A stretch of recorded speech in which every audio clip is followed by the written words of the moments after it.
በእውነት እኔ ቪዲዮ ሳይ በጣም ነው ያዘንኩት።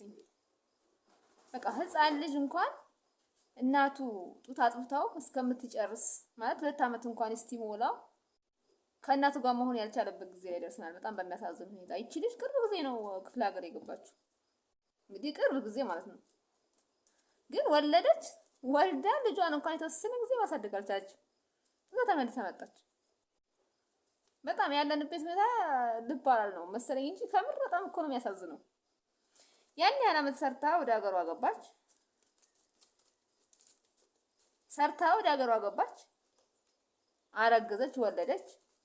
ቢያንስ እንኳን የተወሰነ ልጇን ማሳደግ ነበረባት አይደል? ግን ሁኔታዎች አልተመቻቹላትም፣ አልቻለችም።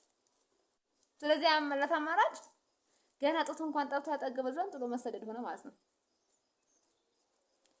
የወንዶች ሁኔታ ነው ማለት ወንዶች የሴትን ገንዘብ ስለለመዱ የወንዶቹ ሁኔታ ነው ወይስ የሀገራችን ሁኔታ ነው? በዚህ ደረጃ መኖር እስካለመቻል የተደረሰበት ምክንያቱ ምን ይሆን?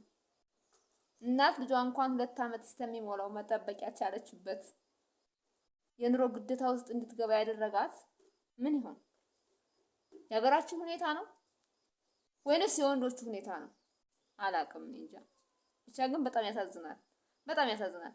በእርግጥ አረብ ሀገር 10 ዓመት 15 ዓመት እየሰሩ ልጅ ሳይወልዱ እየተመላለሱ ባላግብተው ወንድ እየቀለቡ ከሚኖሩ ሴቶች ወይ ቤተሰብ እየቀለቡ እየገበሩ 10 ዓመት ቤተሰቡን አይርዳ የሚል የለም፣ ይረዳል። ግን ከአንድ ሴት ልጅ ላይ 10 ዓመት 15 ዓመት 8 ዓመት ቀላል አይደለም።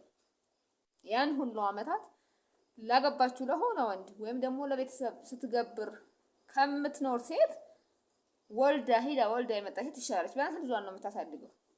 ከነዛ አንፃር ስትታይ ትሻላለች በእርግጥ። ሆኖም ግን ያሳዝናል። አንድ ህፃን ጡቱን ሳይጨርስ ከእናቱ ሲነጠር ከምር እኔ ከሷ በላይ ህፃን አሳዝነኝ።